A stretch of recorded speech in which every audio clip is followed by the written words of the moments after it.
Well, hello, everyone. I'm Justin Davey, Editorial Content Director at Meredith Agrimedia, and that's the division of Meredith Corporation that publishes Successful Farming magazine. I'm going to be leading today's discussion on food transparency and sustainability in the time of COVID-19. With me today are Erin Fitzgerald, CEO of US Farmers and Ranchers in Action, and Rob Dongoski, partner and food and agriculture leader with Ernst & Young. So thank you two for joining me today. And let's get right to it. My first question is for you, Erin. What does transparency mean to farmers in this time of COVID-19?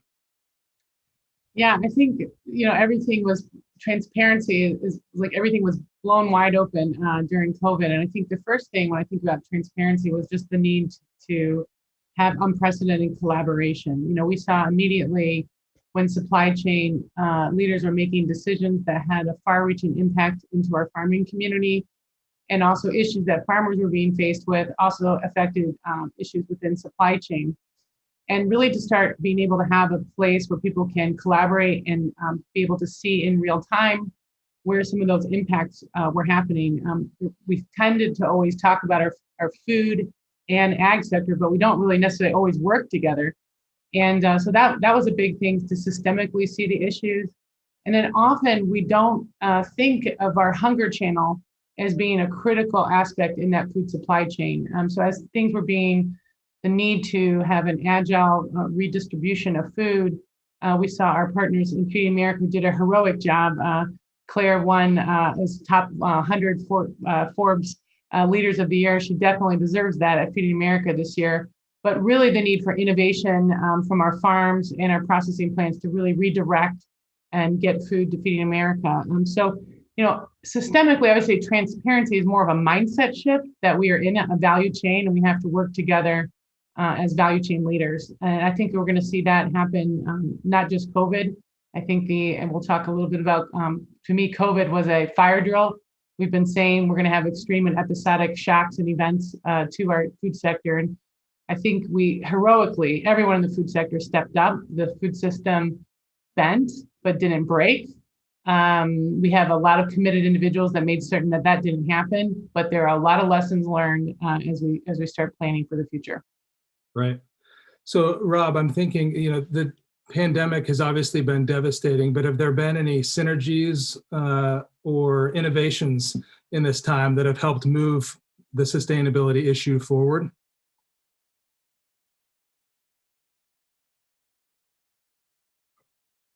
I think you're on mute, Rob. I'm sorry. That dreaded mute button, my apologies. So Justin, thanks for facilitating today. We appreciate it. And just to maybe piggyback on some of what Erin said, I think the two questions are related. I think the pandemic has really put a major focus on food. I mean, for the first time, for most Americans, they went to the grocery store and saw shelves that didn't have food on them, or didn't have, paper towels or what have you. But there's many parts of the world where it's very common to go into a grocery store and food shelves to be empty. In some cases, chickens are delivered on Tuesday, and if you get there on Wednesday, they're gone. You got to wait till the next Tuesday. So, I think it's really kind of woke up American consumers on where does food come from. And then at the same time, when we've seen patterns shift from 50% of food consumed away from home to 100% at home, now we'll bounce back at some point, right, to something that I don't think will get back to 50%. But what that really did is it made consumers go, I'm enjoying the food experience. I actually enjoy, making food, cooking food, enjoying the fellowship that comes around that. So I think that's a very different experience. So that really starts to ask the question, in the future, where will food be processed? How much of it needs to be processed before the consumer versus how much will be processed after the consumer? And then lastly, what I would say is we've kind of spent the last decades thinking about what do consumers want, and we were starting to think more about how do they buy when we think about omni-channel and click and collect, which really got accelerated during the pandemic.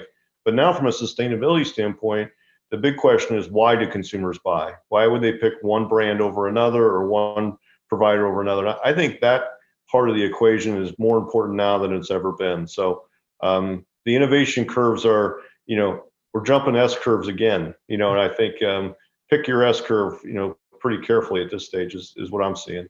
Okay. Okay.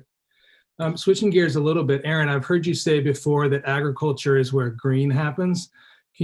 Let's unpack that a little bit. Can you tell me what you mean by that phrase? Yeah, so when I think about green or eco products or delivering on sustainability and the environment, I get really excited because I think about, okay, what sector has the ability to provide sustainable or an eco service good? And that is definitely agriculture. If you think about land, air, and water, 48% of the land mass is in the stewardship of 2 million farmers. So those are already, it's a good that is being provided to society. And then I think about carbon emissions and this idea of a race to zero or generating a net zero economy. Agriculture is generating 9% of greenhouse gas emissions.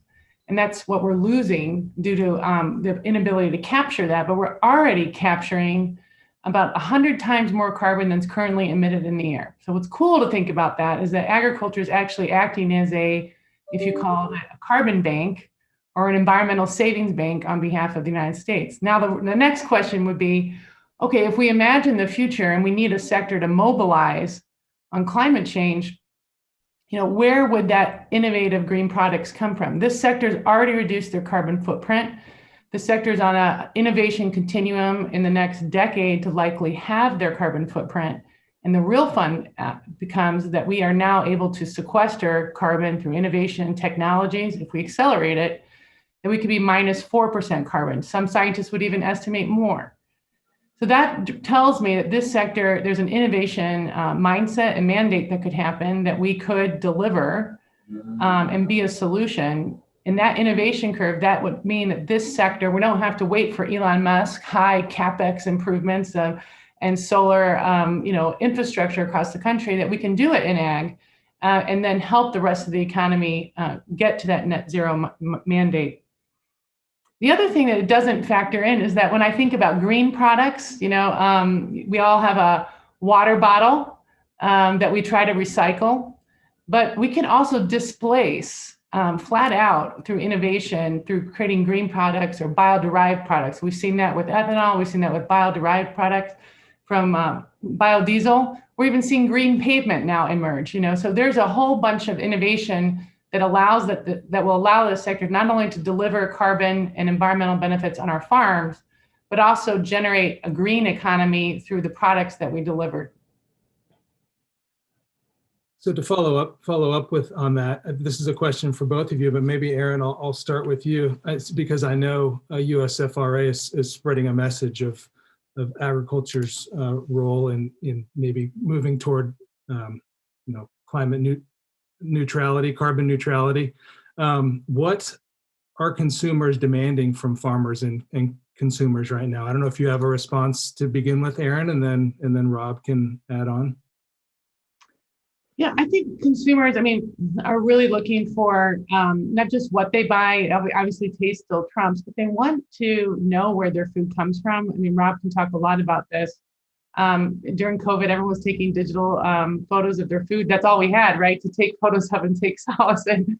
And they were connecting, but that's always been there. They want to make that connection back to the farm. They want to know how their food's been made. And equally, I will say, not only is it just farmers, when I think about environmental and social conversation, the S for the first time in that social conversation went front and center with our supply chain when people wanted to see the people behind the product, understand essential workers, know our frontline grocery workers all the way down to the truck drivers and people on our farms. So holistically, the consumer is definitely more connected, but they want to know where their food comes from. They want to connect with the product, and they do believe that the food choices they make when they walk into a grocery store, they want to make a better choice for the environment. And so it's our job to really direct them where they should be making their decisions. Rob, anything to add? Yeah, I think, Erin, you hit it pretty well. The other things I think, ultimately it's where they come from, but how did it end up on my plate? How did it get to where it got to, and can I really trust what's in there? We are at an all-time high of consumer distrust for institutions. Pick your institution. There's a high level of distrust for large organizations, out there today. And so consumers are looking for more of a personal relationship with who they buy from. And that's why we see the rise of small food versus big food. I mean, niche brands, CSAs, farmers markets, when you can get there, are a whole different buying experience. And in many ways, the consumers are asking for that kind of personalized experience. So I think transparency it goes in so many directions. I think the other side of it is clean. Consumers are trending more and more towards clean food. And even when you think about food and health converging, health professionals are saying eat more clean food, eat fresh ingredients, stay away from this, that, and the other. So, I think the clean label, the clean, kind of persona is really, something consumers are not just asking for, they're going to demand for. We need to respond and give them the facts they need on the label, and which continues to be a pretty confusing thing as a shopper, so it's, I think that's a really important aspect of the conversation. Yeah. Rob, I just want to build, Rob, on one of the points. I don't know if you guys saw this, but on this notion of trust, there was so much distrust, but shockingly, the farmers became the #1 trusted in the Gallup poll for the first time in 10 years. So there is a little bit of hope on the horizon for our sector, and the fact that I do think consumers did tune in for the first time to really understand where their food came from. Yeah, I saw an interesting statistic from Meredith recently. So Meredith Corporation, again, which is the company that I work for. I'm reading the statistic here. In a 2020 study, 64% of our Meredith consumers, so you think of all the women that would read Better Homes and Gardens magazine or Parents magazine, 64% of those women, our consumers at Meredith, said they were eating more locally grown fresh produce to support local farmers and businesses amid the COVID-19 pandemic. So that's a pretty significant statistic, 64% of our Meredith consumers. I think it presents a great opportunity for farmers to educate consumer about the way the food is grown, but then also market some crops and vegetables and meats locally. Last question for you guys before maybe I move to a question or two. And Rob, we'll start with you here. Do farmers see sustainability as a cost or another maybe trendy term, or is it an opportunity for them to make money? Yeah, I think you got to pick your type of farmer, right? And so there's a lot into that question. Is it trendy? Can they make money? Is it a cost? I think ultimately what we're seeing more than anything else, we're seeing consumers drive the equation. So the value chain is moving. It has historically moved from left to right at scale. Produce as much as we possibly can, figure out what to do with it, and let's get it to consumers. And now I think what we're seeing are consumers saying, let me be more informative to producers, farmers and ranchers. Let me tell you what I want, how I want it, how I expect you to treat it. That conversation is now starting to move the value chain more from right to left than left to right. So I think it's we're early into this effort, and I think those who kind of pick wisely, could actually find price premiums on the shelf down to consumers. And then there's some that are going to continue to play a low cost, and so I think we start to have multiple paths through the food system as we go forward. So lots of opportunities for those who want to chase it down. Everyone always asks me, what is sustainability, the definition of sustainability? And I guess I'm a Gen Xer. I graduated college with a Hotmail email account, and I was told to get a job in technology. 20 years later, we know, can you give me a definition of what technology is, right? But we know it moved markets. And I would say sustainability is largely the same thing. It's a different lens of looking at business. There'll be a new way, a new consumer, definitely different types of consumer markets.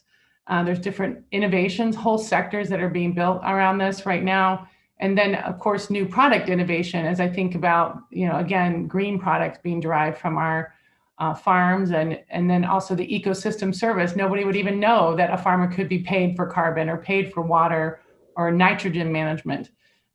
So these are whole new novel markets. I think we will look back 20 years and be like, it changed the way agriculture was today. And I think the more that we stop thinking of it as a trend, it's not a trend. It's a macro driver of business. We see, I think ESG investments now at $2 trillion per annum growing. That you just follow the money, you know it's going to move markets. And so our sector needs to be prepared for how, I guess, riding that innovation curve. Yeah, Erin, just one thing I would add into that is, we're seeing a shift from the financial and investor communities thinking more about broad stakeholder value, not just shareholder value. And so, when you start to think about expressing the value of your company, not just in shareholder terms, but in broad stakeholder terms, and what else are you doing for your community, for your planet? I mean, that actually, changes the story quite a bit. And sustainability is part and parcel to being able to tell that story. I'm seeing a question here, and Erin, I'll ask this of you because I think this is a conversation USFRA has.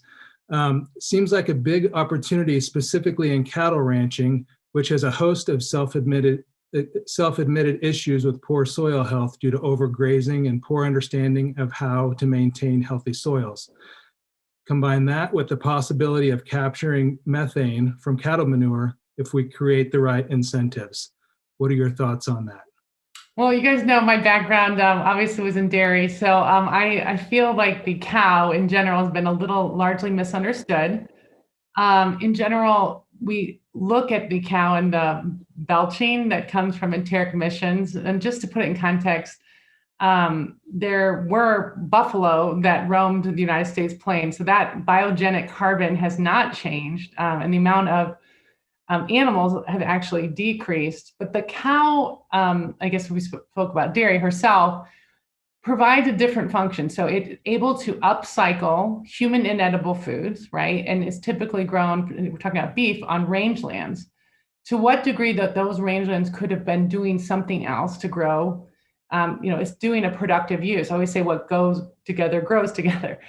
But those rangelands, we're also finding out, emissions look at what's going up, right? But we're also finding out that there's some amazing thing that's going down. Those root structures are important.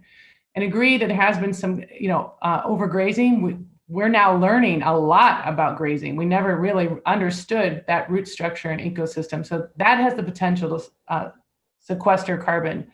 The manure itself, the cow has over 400 little microbes. The manure itself then creates those microbes and puts it back into our soil. There's a connection. We don't even know what that connection is.